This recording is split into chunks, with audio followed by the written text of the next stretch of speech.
Captain Marvel, the 21st entry into the Marvel Cinematic Universe, is the first to star a female lead, with Brie Larson portraying the title character. While the film attempts to bring one of Marvel Comics' lesser-known heroes, Carol Danvers, to a wider audience, unlike previous films such as Ant-Man, it reaches high and comes up well short. Awash in 90s nostalgia, the film can be best described as a $150 million fan film based on fan fiction, and bad fan fiction at that. The film is plagued by inconsistent pacing, a story that doesn't seem to pay attention to its own narrative in places, no real villain to speak of, poorly choreographed fight scenes, a lead actress who looked like she'd rather be anywhere else, and a main character who shows little if any growth throughout the film, whose arc follows a straight line from A to B, becoming so overpowered it removes all stakes from the finale, to the point where the film's climactic scene comes across as laughable and incredulous.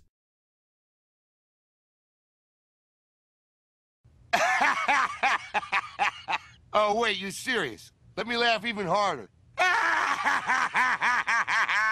The film starts off decently enough as we're introduced to Vers, a Kree warrior on the home planet of Hala in the Kree Empire. She wakes up from an apparent nightmare where she sees flashes of her previous life that she has no memory of. After a late-night sparring session with Jan Rog, played by Jude Law, who comes across as a bargain basement and more dickish version of Mr. Miyagi, who has nowhere near the amount of insight or wisdom to go with it, we learn that Vers has an implant restricting her power. The film moves forward decently enough as we see Vers communing with the Kree Supreme Intelligence, played half-heartedly by Annette Bening, in a scene which we are first given a glimpse of Larson's stiff wooden acting.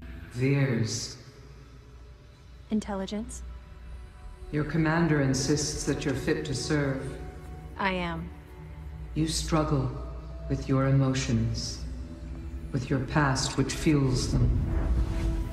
After which we are told there's a Kree spy that needs rescuing. The rescue mission turns out to be an ambush, and Vers is taken prisoner and interrogated by the Kree's sworn enemy, the Skrulls. After escaping, she lands on planet C-53, Earth, crashing into a Blockbuster Video and blasting the face off of Arnold Schwarzenegger. She contacts the Kree, and she tells them the Skrulls are invading Earth, and she has to stop them. After a chase scene which was supposed to build tension, the film squanders whatever goodwill it has built up by grinding the action to a halt at the start of the second act and never seems to recover. The film then becomes less of a superhero movie and more of a Lifetime movie of the week, as Vers discovers she previously had a life on Earth and tries to put the pieces of her memory back together. The cast of the film performs well enough, even though they are given some difficult material to work with. Jaimin Hunsu returns as Korath the Pursuer, making you wish you saw more of this character. Gemma Chan plays a Kree soldier Minerva exceptionally well, while Jude Law as Jan Rog is the closest thing in this film to a bad guy. Quite frankly, it would have been more interesting if the character had an entire movie centered around him, or if he had been the audience POV character. The D.H. Samuel L. Jackson is great as always as a younger version of Nick Fury. However, they don't give him a lot to do, and he winds up playing second banana to Larson. Clark Gregg is always welcome as Agent Phil Coulson. That is what we see of him. Lashana Lynch as Maria Rambeau was serviceable enough, but the relationship between her and Larson seemed to lack any real chemistry at times and was unconvincing. Ben Mendelsohn is excellent as Skrull leader Talos, but he seems wasted on this film and should be in a better movie somewhere. But the weakest link in the cast has to be leading lady Larson herself. Her performance on screen at times comes across as cold, stiff, and unfeeling, as she delivers unconvincing dialogue that sounds like it was written by a teenage fanfic writer. Larson is completely devoid of any sort of on-screen charm or charisma, with a performance that does little to win over the audience and feels like she's merely there to collect a check, as the film meanders from one plot point to another, and the events of the movie's plot unfold in such a way that they don't happen because of her, but they happen to her. Directors Anna Boden and Ryan Fleck seem out of their element when directing a Marvel movie of this scale. You don't get any feeling that there's an interstellar conflict raging between the Kree and the Skrull, a storyline now that is going to be off limits in any future MCU movie. The film tries to mine the vein of 90s nostalgia. However, it seems to be confused as to exactly what 90s nostalgia really is. Pieces of 70s and 80s nostalgia are peppered throughout the film, as the movie takes 90s alternative rock tracks and places them throughout the film as if Danvers is supposed to remember them, when there's no possible way she could have.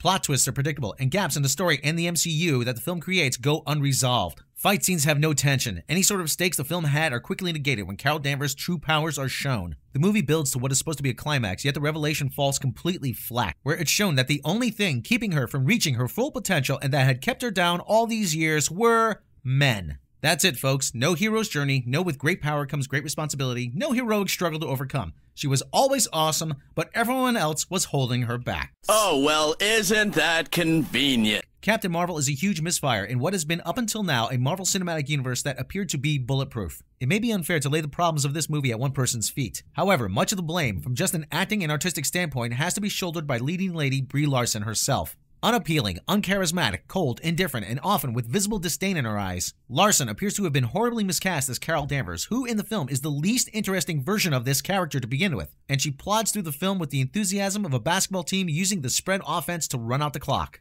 It's uncertain if a better actress could have saved this movie, considering that the material was difficult and the character was uninteresting to begin with. But to make matters worse, when shown opposite the established stars of the Avengers in the end credits scene, she appears to be out of place rather than a natural extension of the universe. If the reports are correct that she received $5 million for this role and will appear in 7 MCU films, and is the planned face of Marvel Studios for Phase 4, then whatever temporary success this movie has achieved will be short-lived. When the inevitable hits the fan, Marvel Studios head Kevin Feige is either going to have to course correct or recast this role in a hurry. Otherwise, what was once the most profitable film series in Hollywood history may become a victim of its own success. Captain Marvel is not only disappointing, but it's completely unnecessary. This is a movie that is not only a waste of time, talent, and resources, but has committed the worst cinematic crime of all, in that it was boring. Larson is limp and lifeless as the title character in a film that is unengaging and does little to add to the established MCU canon. Captain Marvel gets 1.5 out of 6 Chewbaccas. That's it for now. See you next time. Yeah,